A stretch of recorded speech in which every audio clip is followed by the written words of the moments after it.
So I used to be pro Confederate statue. It's ugly, but that is where we were, right? And so we shouldn't forget that. But that's not true because Confederate statues made to intimidate free blacks. I think the best example of that, there was a statue of Nathan Bedford Forrest, who was the first Grand Wizard of the KKK.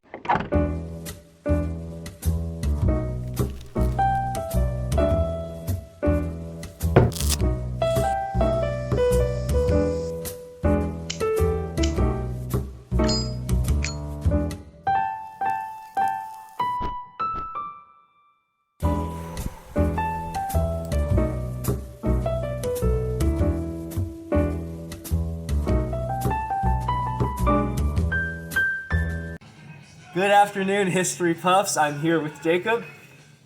Now, Jacob, what goes together better than a good cigar and an intelligent conversation? The South winning the Civil War, am I right? Let's go, right. Dixie. Let's get go, it. Dixie. All right, so we're going to backpedal off of that. Yeah, definitely. Very hard. While we light up. So, today we are smoking Drew Estate factory smokes, right? So I'm going to go ahead and light up, and while I'm doing that... Smells lovely. I know, isn't it great? This is the Maduro that you introduce people to when you want to smoke Maduros. That's facts, bro. That's right? facts, bro. All right, so while I'm lighting up, why don't you go ahead and talk about what we like to call the lost cause myth. Yes. And I know I'm not going to win any Southerners over by maybe making this Who video. knows? They'll change your mind. We'll see. Change my mind. So, take it away. The lost cause myth was... It has a lot... People say it has several different origins. The one that's most universally accepted is 1894, the United Daughters of the Confederacy, which is basically a bunch of women who, their husbands, brothers, fathers fought in the Civil War. And Are they still around? Yes, they are still around and kicking. Yes, and so kicking. 1894. Are they like a charity organization or something? I think they are, but they're like I think they're a non-profit, and then like all of their money goes to memorializing Southern veterans of the Civil War. So while you're lighting up, the lost cause myth is that's what it is. It's a myth, and it's trying to say that the South fighting against the North in the Civil War was a lost cause, and they really didn't have any hope because the North had vastly superior economic institutions, a superior manpower, superior weapons, all that kind of stuff. It was a hopeless endeavor, and they were justified in every way, shape, and form. And is that correct? Yeah, so it's basically the lost cause in the simplest terms possible is a justification for the Civil War that the South was fighting a righteous cause. They were fighting from the tyranny of the North and the oppression of Lincoln, which is ironic because they were actually fighting to oppress other people. But right. And my favorite part about it is that, ironically enough, one could argue that the Southern government was more tyrannical and did worse things than the North. Well, a lot of people cite for their tyranny, for Northern tyranny, specifically Lincoln, is they say he suspended habeas corpus, right? And then which let's explain that. That's habeas corpus. You can correct me if I'm wrong. I think it's you can get detained without being charged, right? Yeah, they can keep you right without being charged. So that's important for keeping people hostage, right? Yes. And you see a lot of wartime people in the 19th century doing that, yes. suspending habeas corpus in wartime. Yep. Yeah. Now the hypocrisy here comes in because the South suspended habeas corpus twice. Yes. So they're really not much better in that one. And let's just get this out of the way. We're not trying to demonize the South today, but the Confederate States of America, which is a foreign country that doesn't exist anymore. The South today is 110% different than the CSA, Confederate States of America, and anybody who tries to compare slave-owning Southerners from the Confederacy to Southerners today is not even close to the same. Right. Yeah. That's like trying to compare, what's an outdated belief? I don't know. Zoroastrian. There's still Zoroastrians. Never mind. Greek mythologists. I know there's one or two of you out there who are not watching my videos right now. They'll find them eventually. It's like we're gonna blow up. It's gonna happen. Norse pig. Slavery is an outdated way of thinking. It was outdated even by the time of the Civil War. In fact, I think that the South admitted that. You think so? What do you mean by outdated?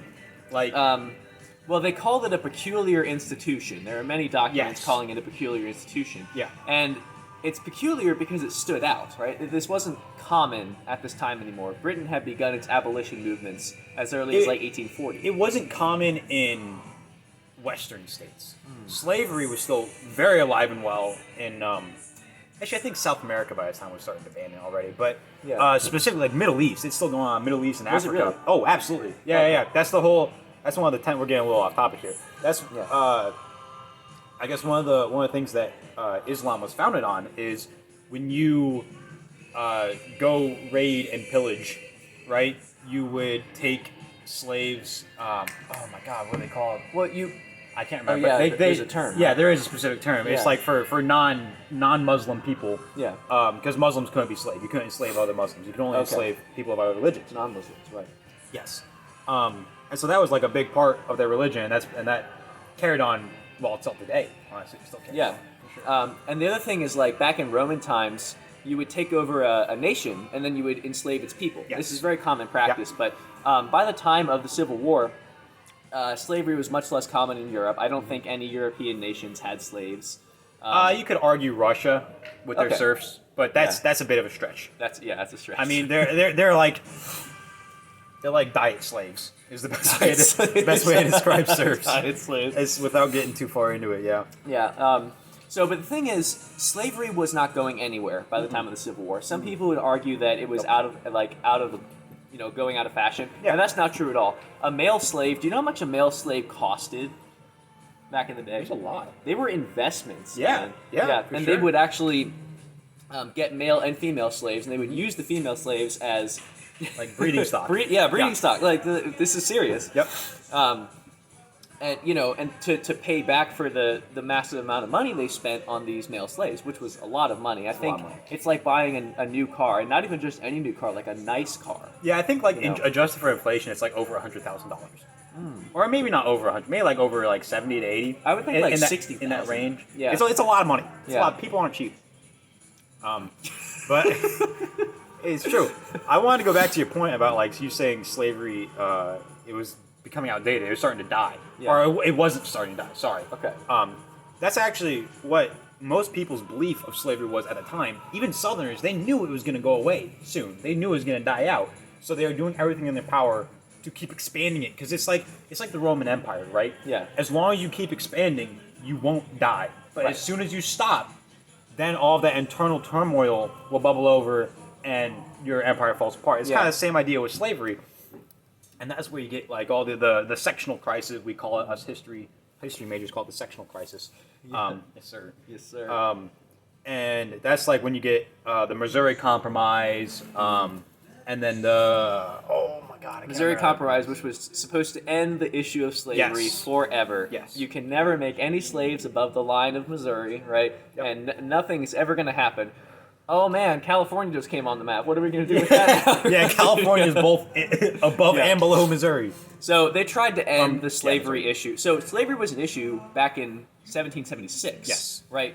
With the 3/5 compromise. Right. So it was an issue from been the an issue beginning. From the forever. very beginning. So actually, I have a question for you, Jacob. What's up? Why did the North not have slaves?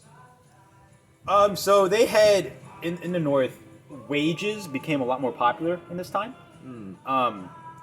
And they did have slaves up until a certain point. I don't remember exactly when most northern states abolished slavery, but like each individual state abolished slavery in the North.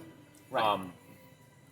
And by like 1830, there's not too many slaves up north. Okay.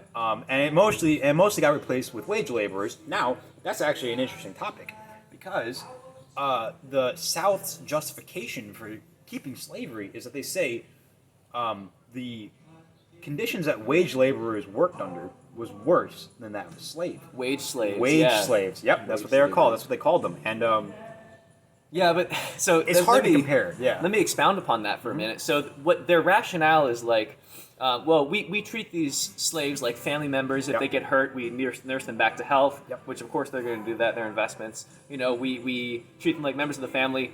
No, they treat them the same way that you would treat a dog, like Yeah. a pet. And not even your favorite dog, like your third favorite. You know what I'm saying? Yeah, and there's actually, people forget this, we actually have recordings in the 1930s of former slaves talking about the horrible conditions. Now, again, I'm going to play devil's advocate. They weren't all bad all the time because they did actually have to take care of these people. Yeah, exactly. But there are instances of owners putting their pipes out on slaves, right? Yep. Obviously whipping, beating the slaves to teach them things like that. So it's honestly like having a pet. It's dehumanizing in the most extreme form. Yes, absolutely. I think we can all agree that slavery is horrible. Even Southerners will agree that slavery is a horrible, immoral institution. But you mean modern Southerners? Yeah. Yes. Okay. Yeah. Yes. They never defend slavery, but they will defend the cause of the Civil War being about slavery. Yes, because that's Sorry, continue. So, which it totally was. But what I heard, and actually what I'm going to ask you, is that everyone knew the cause was slavery, but then after 1864, it transitioned to states' rights. Yes. Is that true? Yes, that's where the United Daughters of the Confederacy comes in. We talked about them a little bit at the beginning. I'm just going to call them the UDC from now on because that's a lot faster than saying the whole name. Pay attention, history puffs, the UDC. The UDC, in 1894, the UDC was founded, right? And their first movement was to change the name of the war from the Civil War to the War of Northern Aggression. I don't believe it was that one specifically, but it was like a rip off that. You know, it was one. So there's actually a couple proposed names for the Civil War. There's Mr. Lincoln's War, the War of Northern Aggression, and the War of States' Rights. Yes, I think it was the last one, the War of States' Rights. That's what they were campaigning for it to be called, and they were actually extremely successful, especially in the South, because you got to think, right? The UDC, it's all these women who their family members, their close male family members, fought and died in the war, or potentially died, right? And they want to memorialize that. And when you memorialize somebody, you never want to think about the bad. No. Right? Think about George Washington, Thomas Jefferson. They all owned slaves, and were probably quite cruel to them, to be honest. Because very few people were nice to their slaves. Right. And yet we don't really talk about that. We kind of glance over that part of history. And the UDC is trying to do the same for their husbands. You don't want to think of your own. You know, my husband, who I've loved and been married to for 15 years, was fighting because he wanted to keep his social class above that of a black man. Right. You know what I'm saying? And so that's where the lost cause myth really stems from. And then, on top of that, once that came out, and once that became popular, a lot of other Confederate organizations started hopping on it, like Sons of Confederate Veterans, United, and then there's the United Confederate Veterans. Both of them jumped on that bandwagon pretty quick. And a lot of organizations. There's a lot. There's a lot of Confederate organizations. I just want to say right now, they are all very racist organizations. For example, the UDC in 1926 erected a statue memorializing the first Klan, the first Ku Klux Klan. Oh, really? Yes. Confederate statues is something that we'll definitely have to talk about later, but yes, absolutely. We're talking about the states' rights myth right now, so just we're going all over the place. We're just trying to keep it on track a little bit, but so the states' rights myth was started by the UDC, so they could justify their grandfathers and fathers and all that for what they did. Because nobody wants to think, oh, my great grandpappy was out there fighting so he could keep somebody oppressed. They want to think he was fighting for his own freedom. He was fighting for our freedom from the tyranny of the North. And how do we know that the states' rights myth is in fact a myth, that it's not true? Well, I mean, it's not wrong. They were fighting for states' rights, but there's a second part to that. The states' rights to what? To slavery. To own slaves. Yes. Right. And that's what they were fighting for. So it's like when they take like a pinch of truth and they kind of stretch it just a little bit, just enough to where it fits their narrative. Right. Yeah. And so that's kind of where the states' rights myth came from. Okay. So let's go ahead and talk about statues. So I'll go ahead and confess to all the viewers out there. So I used to be pro Confederate statue because I'm a lover of history, just the same way that Jacob is a lover of history, right? I hate to see history, erased and things like that. And this is a little personal, but I don't delete pictures of my ex-girlfriends.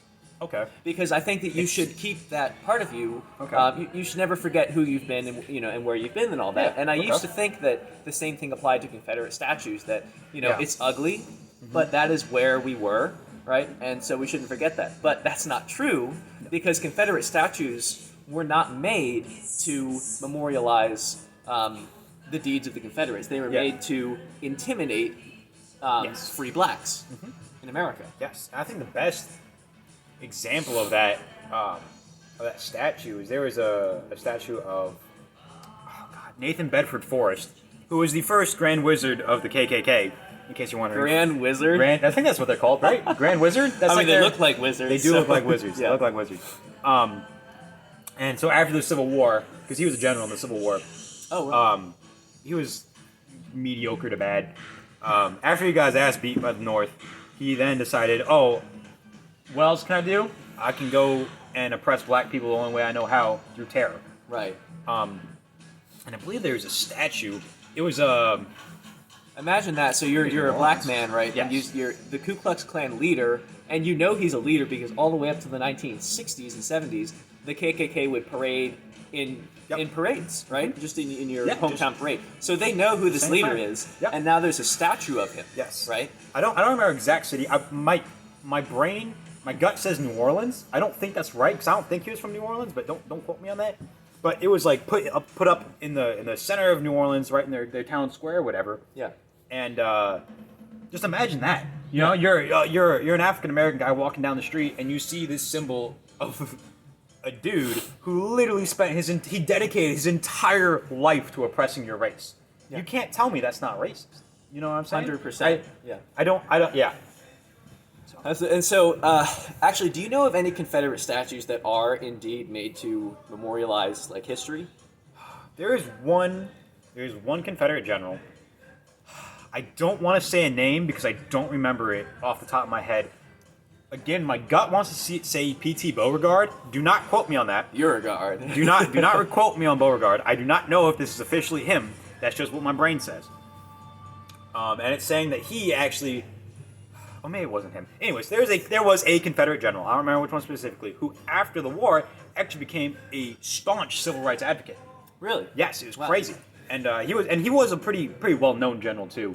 He wasn't like one of the ones off in the backwoods that did nothing. He was up front. Like he actually did fight. He fought for the Confederacy. Yeah. Afterwards, and people don't really know if he had a change of heart or if he was just playing for politics, and was trying to win favor with African Americans.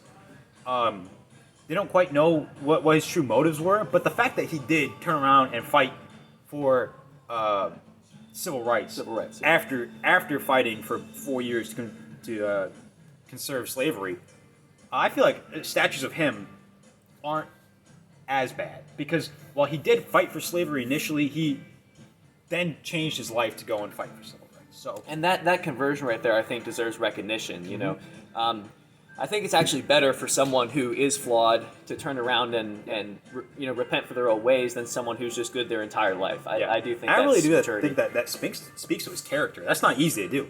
That's not easy. This is something that he fought, killed, and risked his life for, and he goes, "Oh, my bad, I was wrong." That takes a lot of guts. And he didn't do that in a vacuum. There are his friends who are saying, like, I'm sorry, you believe what now? Yeah, exactly. Yeah. It's crazy. Yeah, so that's recognition worthy. Now, speaking of Confederate statues, if you don't mind me, do you mind if I go down this memorialization path of Confederacy and Lost Cause? It's time for a soapbox moment. So, this book, Robert E. Lee and Me, is the best Lost Cause book I've ever read in my life. It's by Ty Sedgley, who is a former brigadier general in the United States Army? ? I don't remember exactly, but he was born and raised in the South in Virginia, I believe, and he was raised to believe in the Lost Cause. Like in his house, they had paintings of Lee and Jackson, and they had the Confederate battle flag, and then the actual Confederate flag, and like there's a difference. There is a difference. There is a difference. All these symbols of like I guess white supremacy and oppression is they were all over his house. Like this is what he was born and raised to believe. Changed his mind after being in the army for a little bit. He was the head of the history department here at USMA. Okay. For some time, and then once he retired, he wrote this book. And in this book, he talks about how he was on a committee here at West Point to honor fallen graduates. Now, when they were doing this was post 9/11. And he was on this committee because there were no memorials of graduates who were killed after 9/11 in the wars in Afghanistan and Iraq. But when this came up, another issue came up as to should we honor the veterans or the graduates who fought for the Confederacy, fought and died for the Confederacy? Is that something that we should memorialize? And they were talking about putting, the hall that we have in Colum, Right. About all the fallen graduates. The debate was to whether or not they should put up the names of Confederate veterans. And I was just wondering if I could hear your 2 cents on that. I'm kind of curious. Your opinion. So, it's very well known that there are many distinguished graduates from West Point who fought for the Confederacy. As a matter of fact, General Lee was the superintendent of West Point before the Civil War. Yeah. So what I would say is, given my education nowadays, what I know, they did great things. As a matter of fact, the Confederates were phenomenal generals, better than the North. The North had terrible generals for the majority of the war. Yeah. But they left the United States Army, which is what they took an oath to defend, to join a foreign country's army, which does not exist anymore, to fight against the United States. And while we have sympathy for these people because they're Americans and we know their great-granddaughters and sons, we should not memorialize traitors like that. Interesting. It's interesting to use the word traitors. A lot of people say they weren't traitors, they were freedom fighters. I personally categorize anybody who fought for the South as a traitor. That's my own personal opinion on it. And you could fight about that for forever.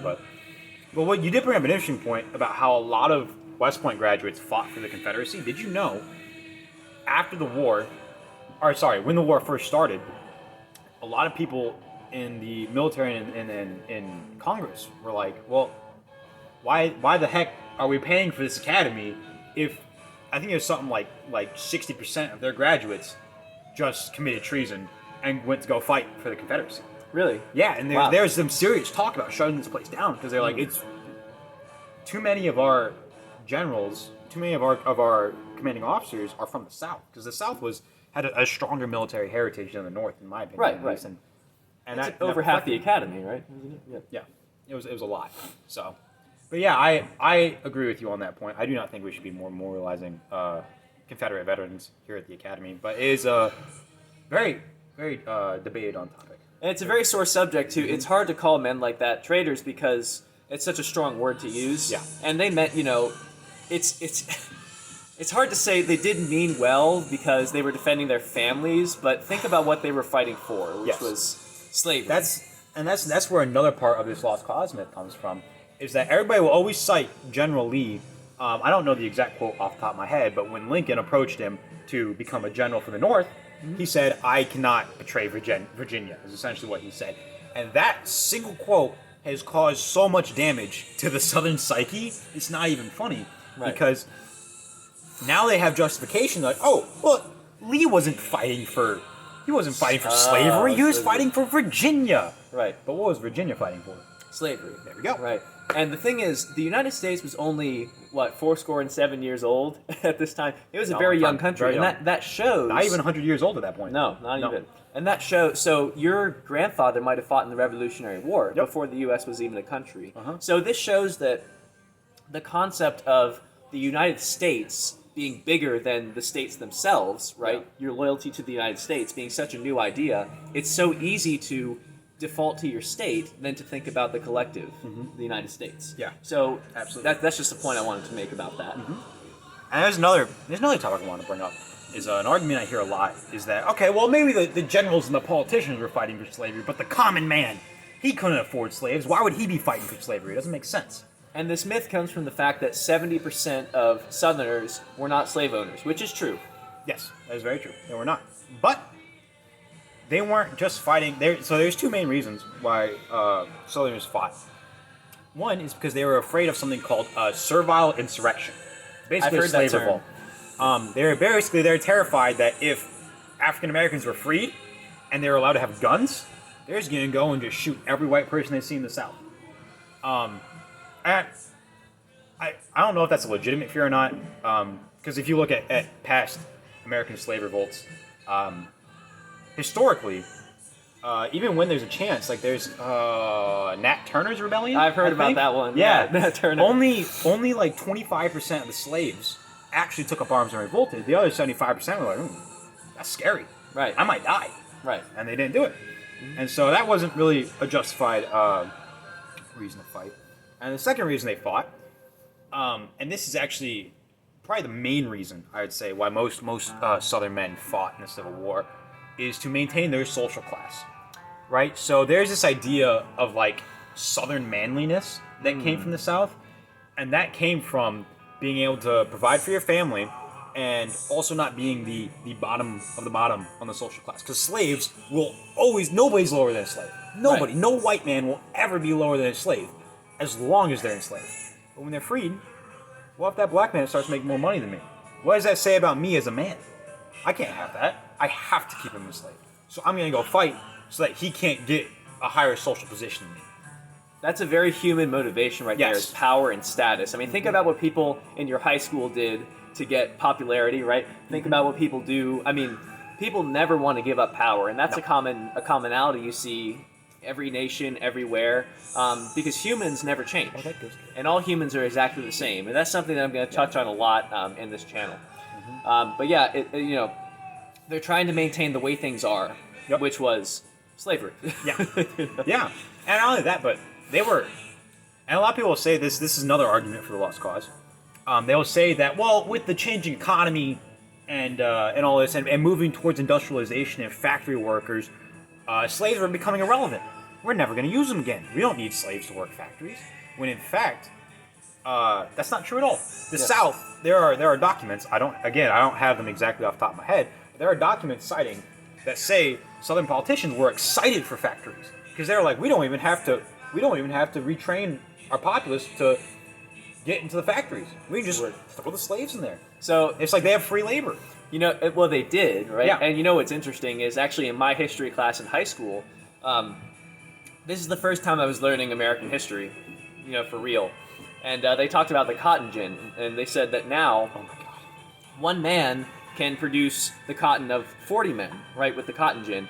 And I'm thinking, oh, so now, just like machines replace workers, now they're Yeah. going to need fewer slaves, right, to make the same amount of cotton. But that's not what happened. That's not all what happened. What did happen? The cotton gin absolutely. A slave can make the same cotton as 40 slaves. Yes. Right? Yep. So now you're going to hire 40 more slaves And now make, you got 40 times cotton. It's crazy. 1,600 slaves worth of cotton. Yeah, Right. it's insane. It's absolutely, the cotton gin made slavery so profitable. It's not even funny, and I think it's really fun because at the time that was again one of their ideas. They're like, well, slavery's just gonna die. You don't need them anymore. You just use machines for it. When in reality, if you use machines and slavery, you get double the output. Right. And now you're making ludicrous amounts of money. So. Oh, yeah. So that's... I just remember that in history class, like, oh, yeah, that's going to reduce the need for slaves. No. It increased the need for slaves. Actually, the guy who made it, Eli Whitney, again, don't have a source for this off the top of my head. Please do not crucify me if I get anything wrong. But Eli Whitney... If I get that kind of popularity, I'll be so happy, man. We'll get there eventually. A good historian always cites his sources, which I'm not a good historian because I haven't cited a single source this entire time. We're not historians. We just like to smoke cigars and talk about history. Yeah, something like that. Yeah. Something like that. Anyways, Eli Whitney, the reason he made the cotton gin is because he knew that's what was going to happen. He was Really? like, yeah. He was like, you know what? I have, 400 slaves here, and they're not making that much cotton. It's not really profitable for me right now to buy this many slaves and only have this output of cotton. If I create something that allows them to double or triple their output of cotton, Right. now all of a sudden I'm making bank. So he was a slave owner. Yes. he was. Wow. Okay, I didn't Yeah. know that. Eli Yeah. Whitney was a slave owner. I'm pretty sure. I mean, I'm just gonna yeah. blanket that by saying I'm pretty sure. well, it's interesting, and it makes a lot of sense to me. You have to have something like that to motivate you to do, to invent, because necessity is the mother of invention. Yes. So he would have had to have a need, and that is the need to make a cotton Well, gin. and this is when the price of slaves was skyrocketing. I can't remember. Oh, so slaves are Exactly. expensive. I need Yes. to optimize Yes. the slaves that I have. Exactly, because I believe there was an act that prevented the import of new slaves. So whatever was here in the colonies, that's what we had, Okay. right? So And that came from this is a little side tangent. That came from the British actually raiding our slaving ships and taking the slaves and freeing them. Oh, the abolitionists. Yes, Okay. from Britain. Yeah. So we passed that law saying no more importing slaves. What we have here is what we have, and so the price of slaves skyrocketed. Wow. And so then Eli Whitney's like, "Holy crap, this is expensive. Yeah. I need to get my money's worth out of this." So that's why slaves got so expensive. I actually did wonder why slaves were so expensive, because, I mean, things aren't expensive out of a vacuum, you know? No. So It's because supply plummeted. And that's Right. why female slaves, I think, were just as expensive, if not more expensive than male Oh, yeah. slaves. Because while they couldn't put in as much work, the fact that they can reproduce, that's like printing free money. Absolutely. Which is that's a terrible way to think about it. Yeah, that was the Southern perspective, is that I'm just every slave that's born under me, that's like $60,000 in my pocket. That's cash money. it's true, though. No, Yeah. if you want to kill a population, you kill the women. Yep. Because men are actually expendable, if you think about it. Why are you allowed to hunt bucks and not does? Because if you kill all the bucks, but all the does are still around, one buck can impregnate all the does, and the population it just goes back to where it was. But when you start killing the women, well, now your population is halved, and you're not going to recover from that, Yeah. right? So when it comes to maintaining the population, women are critical. Men are completely expendable. So, and you see that actually in the African slave colonies. Really? So they would sell men much cheaper than women, because, just like I said, you can maintain the population if you sell men but not women. So that's why African nations developed polygamous practices, Interesting. because there were so many more women around, right? So you only have one man and 10 women. Well, he's got to impregnate all the women for them to survive. I didn't know that, actually. Yeah. That's good history. Yeah. Where'd you learn that from? My AP history. Yes, actually. sir. But I mean, think about, these are human beings we're talking about. We're treating them like they were Like treated like commodities. animals, like Yeah. pets and Cattle is the best way. Best way to think of it. Yeah. And it's horrifying that this is the way things were, but I mean that's it. That's our past. You know? Yeah, I don't know. And the worst part is that they knew too. They understood. Oh, they knew. I take the song. People say that like, people were stupid back in the day. They weren't stupid. They weren't stupid. If you took a guy from 1700 and took a guy that was born in 2000, they will have the same. Oh, excuse me. They have the same average intelligence. You know, they can learn the same stuff. People weren't stupid 200 years ago, and you could see that actually in the music they made. For example, the Union version of Dixie. One verse goes, "Where cotton's king and men are chattel, Union boys will win the battle." They knew 110% how they were treating the slaves. Both Southerners and Northerners knew that. They didn't stop them. They didn't know. Didn't stop They didn't them. stop them. Because they like that power. They like that status. Mm-hmm. Which again is an understandable motivation. Yes, But it is not It's at a very- all. you put it the best. It is a very human motivation. Everybody understands that. Nobody wants to lose power. Nobody. Status, power, no. People Yeah. will hang on to that with their fingernails. And you see that time and time again in history. And again, this is not condoning it, it's just saying that it's an understandable motivation. Yeah, We absolutely. get why they did it. Yeah. And then, can I throw another lost cause myth at you? Go ahead. Let me throw it at you. The idea that slaves were taken. During the Civil War, slave owners would take their slaves on the campaign with them because they needed somebody to do all the cooking and cleaning because they're too good for that. Right. And from that arose the idea of people like, oh well, the blacks wanted to fight. The Black to fight. Confederates. Yes. Yes. Oh my god. I hate that. I hate that term. There were no black There were Confederates. no Black They Confederates. did not exist. There's not a thing. And the two biggest examples of that is like the month or the 2 months before the Civil War ended, a law was passed in the Confederacy that allowed slaves to enlist in the Confederate Army. Really? That was a complete desperation move. That's a Hail Mary. Yes, right there. it was Yeah. like, oh my god, we're gonna die. Yeah. And fun fact, I don't think it was like single or double digit number of slaves actually enlisted. Really? It was so few. It's not even funny. Well, I can understand that too because it's like the devil you know versus the devil you don't know. So they might hate being a slave, but they're too afraid of what comes next, right? They have nowhere to go, so they're going to fight to maintain the way things are. As horrible as they are. Also, a lot of them. Sorry, I didn't mean to interrupt. Continue. As horrible as things are, that's the life that they know, so they would try to preserve that. Of course, that is the vast, vast minority of slaves. Yes. But I can understand why some would. Yeah. Like literally, the single digits of slaves would list. And there is some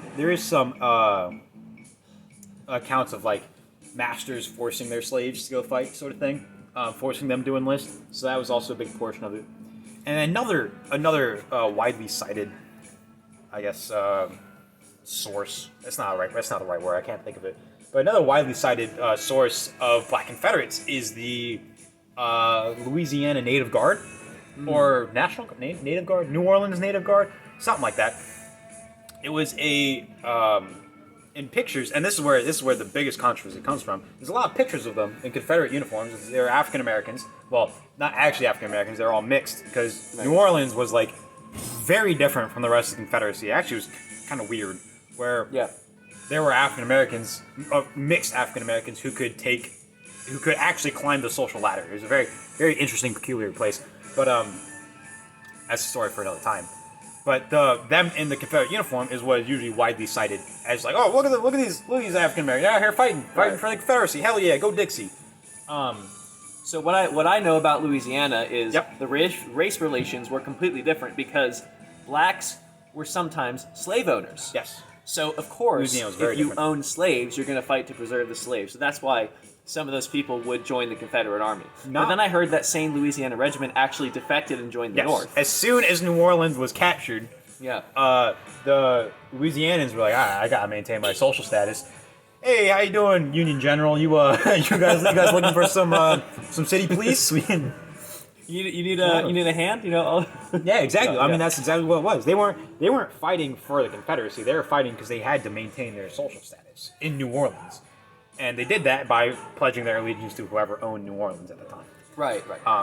But that's kind of the like, that's how the myth started, I guess, is that they're like, oh, look at these Black Confederates out here fighting the one. They never saw combat through all 4 years of the Civil War.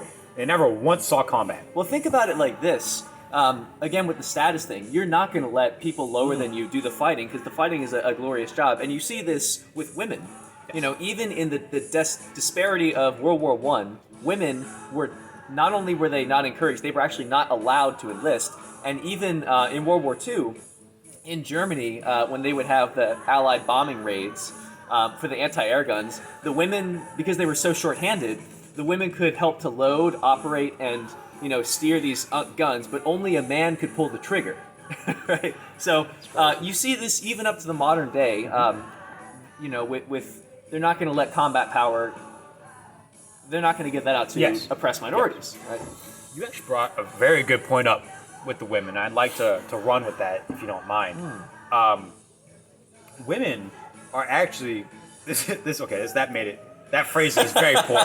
That's a poor phrase. This phrasing is not going to go well. But I don't know any other way to say it. Women are actually the reason for memorialization and the lost cause of Confederacy. Well, you were talking about the UDCs, right? But that's not just then. Imagine back in the 1800s, right? Women didn't have the right to vote. They were above a slave, but they were very far below a man. Right. So this is their way of doing something. Yes, exactly. And you got to think back. The best example I can think of. This is only because I've watched the musical Hamilton copious amounts of times. What a good Eliza Hamilton, I think it was Eliza. Anyway, Alexander Hamilton's wife spent years memorializing him because she couldn't do anything. Right.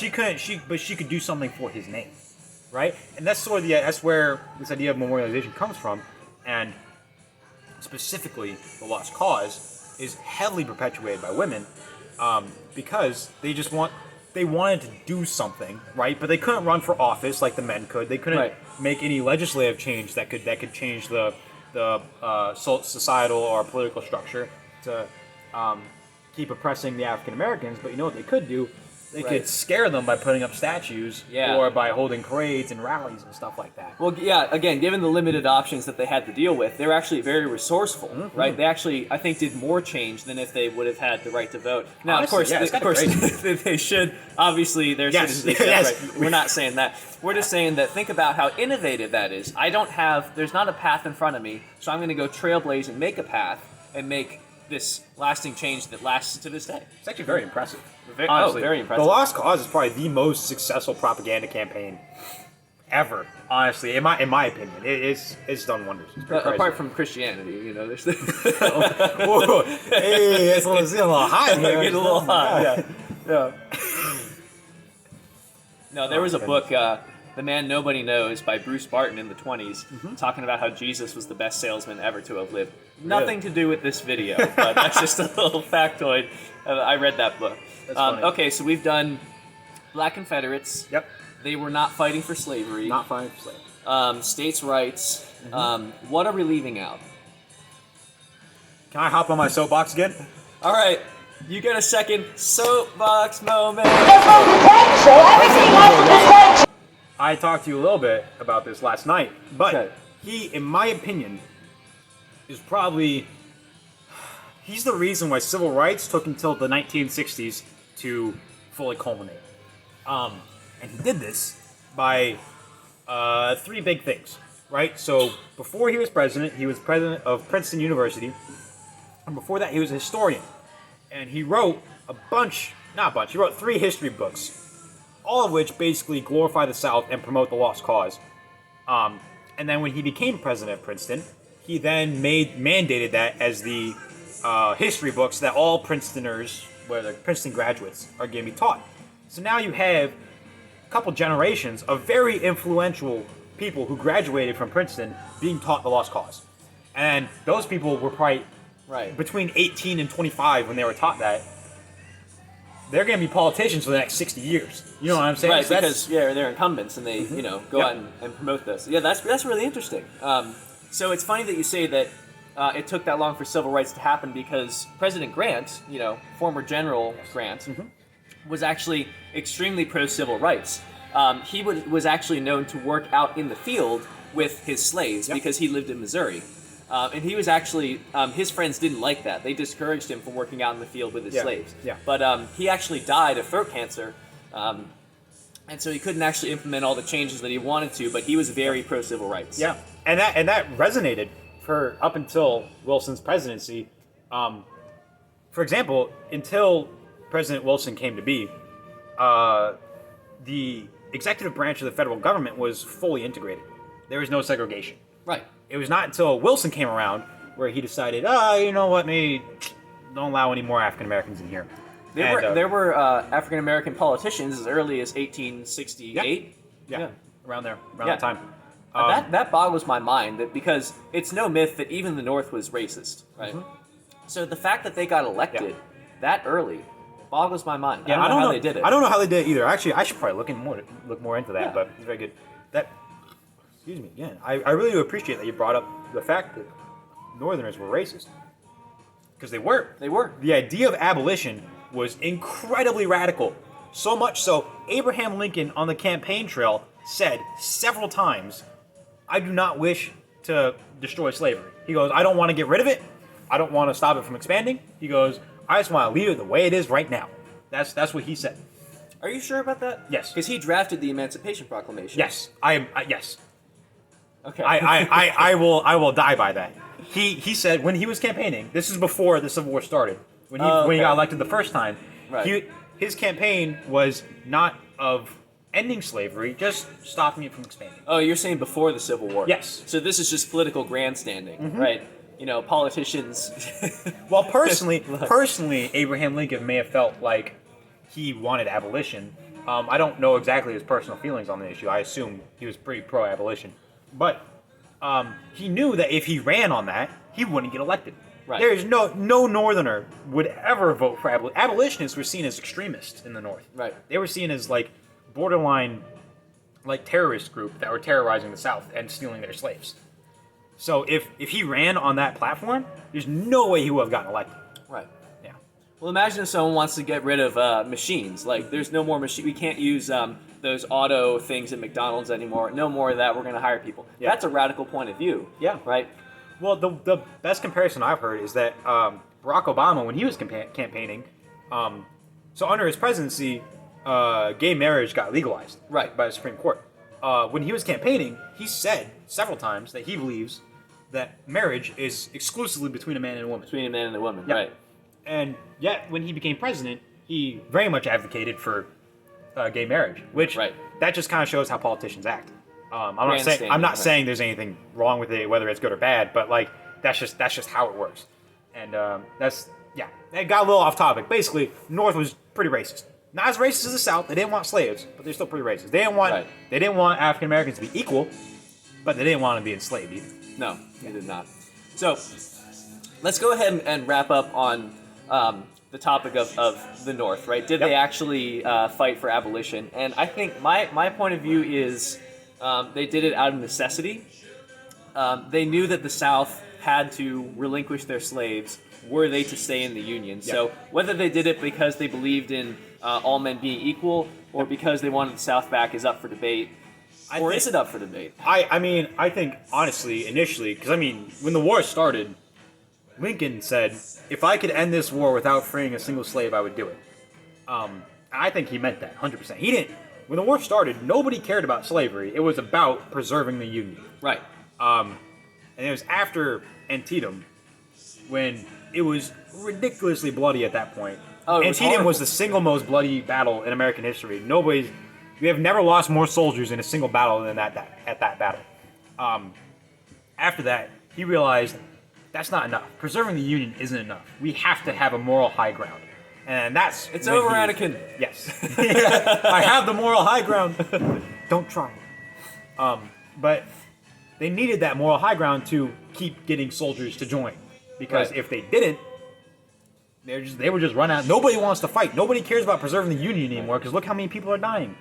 And actually, as Northerners went down to the South, because none of them had been to the South before, most of them had not been to the South, and they saw slavery, they were horrified, and they were disgusted. Yeah. So now, Jacob, we could talk about this topic until we're blue in the face, but I think that's a good one to end it on. Yeah, we can wrap it up there. Sure. Wrap it up. All right, so, hey, Jacob, thanks a lot, man, for coming on the show. Absolutely, Really my guy. appreciate Thank it, you for man. having me. Now, again, this has been another Lost Cause History Puffs episode, and we might revisit this in the future. There's definitely more we could talk about. I could keep telling you. How much time do you got? All right, well, history lovers and cigar aficionados out there, keep on buffing and keep on puffing. Sir. See you in the next one.